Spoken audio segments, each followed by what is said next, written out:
name's Lesley. I'm going to kick off my little set by asking a very quick question. Can I ask, who here in the room has been born? Can I ask, yeah? Shut up! Anyone not been born? Right, if anyone's not been born, you need to get out. Please leave the womb. Yes! I've actually been born, sorry about that little horrible little gag there. I've been born, didn't think about it, I just dived out head first.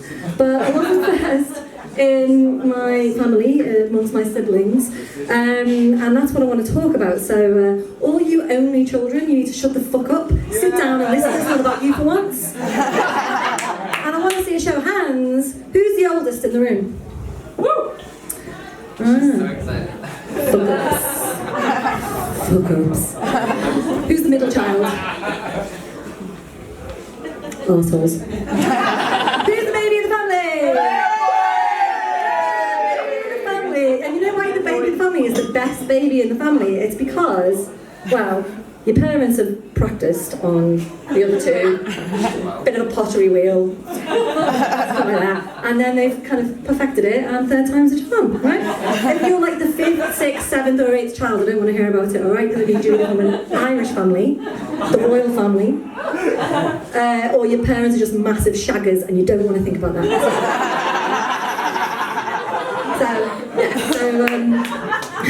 I was the baby of the family, and as it is, my parents, you know what it means. Sorry, I'm losing my way a little bit. Second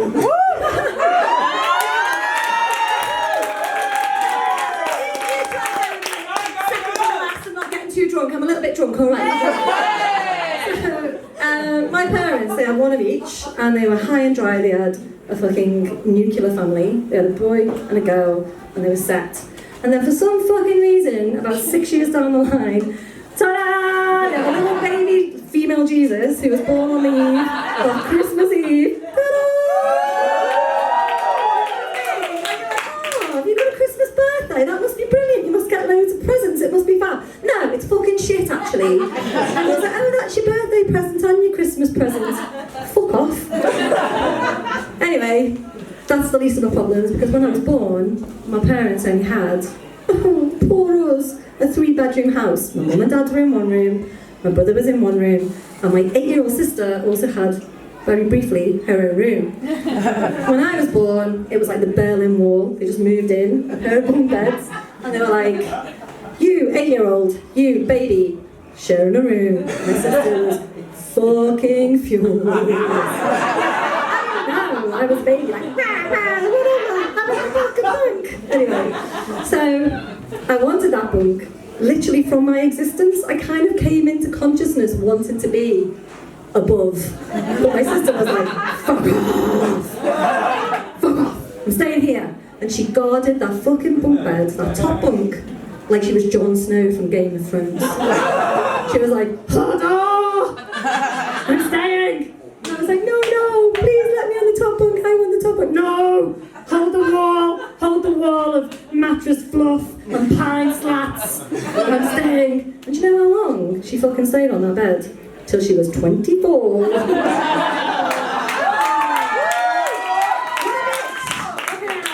So, like, I grew up and I was like, I had to train, I had to drink my milk, I had to like, I was like Linda Hamilton in Terminator 2.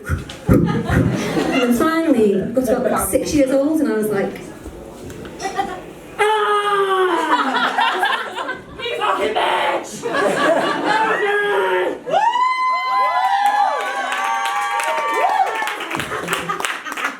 And then her 15-year-old legs came down from that top and bungee train. And I was like, please don't hit me, please don't hit me. And you can laugh at that because it's inter-sibling violence and that's just like Tom and Jerry, so it's fine, you can laugh at it. Anyway, she waited me out, 24. I could play the long game. Waited till I was 16. 16? What the fuck was she doing? Anyway, on the top bunk, I mean, she didn't stay there for 24 years, by the way. She got down to have a piss and some snacks and things like that. Top bunk. Eventually, she, on the top bunk in the north of England, she saved up a deposit and bought her own house, because you can do that in the north of England. You can't do that in London. Anyway, she moved out, and I was enjoying my 16-year-old self sitting in the living room, watching telly. My mum's got a friend round, an old neighbour. The neighbour comes in and she's also from Liverpool because we were in Liverpool.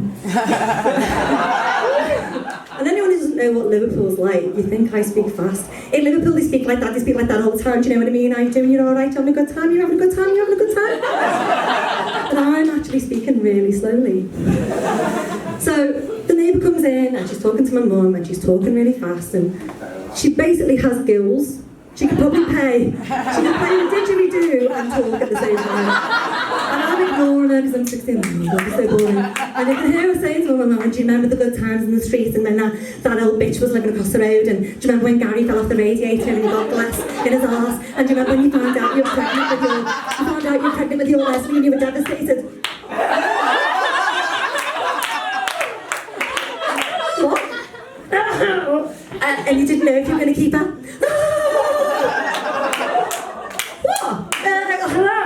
And my mum's there going, yeah. And I'm like, hello. And mum goes, go and make a cup of tea. Make the tea. 16. I go, there you go. Devastated. And she goes, you've more than made up for it now, love. I've more than made up for it. I became like, essentially, less annoying than my brother and sister and actually amazing.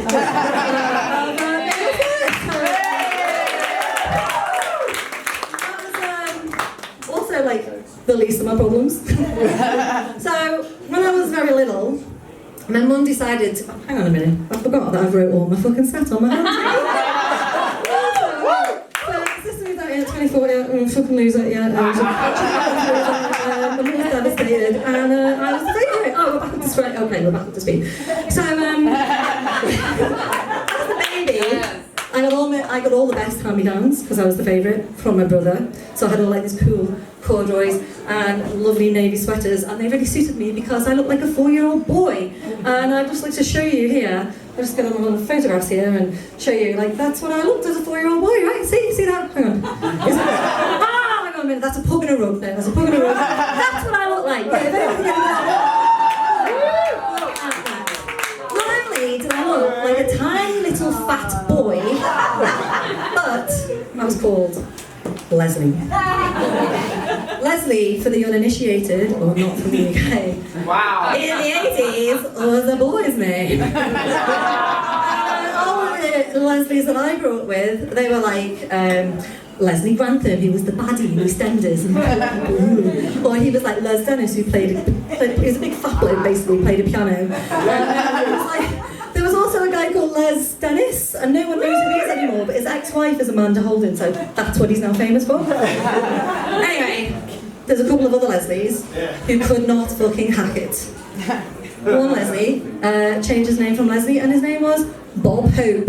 Bob Hope, the great comedian, could not hack being called Lesley. He was called Leslie Town, and he changed his name to Bob Hope. And now I'm really fucking reaching here, because I know half of you are only like fetus age and like about 25 and should have got out of the womb, but you didn't. Wow. Well, I mean, it is dark, and I am flattering you. Like, I'm sure like you're older than 25, but anyway. So, and then, like, all right, I'm testing you now. Has anyone heard of Billy Ocean? Anyone? When the going gets tough, what are you going to sing? Tough gets going. Yeah. Well, actually, when the Lesley gets tough, change your name to Billy. When the going gets rough, take the stage name, cause it's shit, yes it is. So Billy Ocean was called Les Charles. Yeah, bit of a sound like that, isn't it? The other thing about being called Lesley is that in the 80s and 90s in not so progressive Liverpool, I'd be in the street, 5 or 6, and a child would go to me, oh, your name's Lesley, you must be a lesbian. And I'd be like, what? Ha, you're a les. And I'm like, I'm called Les. No, you're a les. What's that mean? But you're one. And I was like, no, I don't want to be a les. And they were like, ah. And I'm like, fuck off. And like, if any kid goes, ah, you're always going to go, no, no, no. Ah, you're a genius. Fuck off, I'm not. I'm a genius. you're really attractive. No! I'm not attractive. Fuck off. One day, I'm following my brother and my mum, my 12-year-old brother and my mum, like 6. And I'm following them down the biscuit aisle in the supermarket, and my mum goes, come on, Les. And apparently I go, don't call me Les. I'm not a lesbian.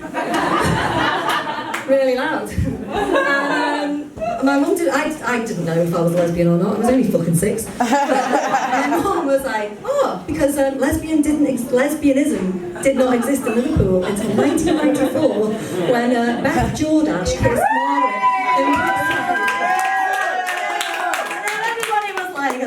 I really want to be. I mean, we're a progressive society now. We've all watched Killing Eve and we all want to be lesbians. And also, just to end on a note, there is an app that is a rival to the gay app, Grindr. And it's for lesbians. And guess what it's fucking called? Lesley.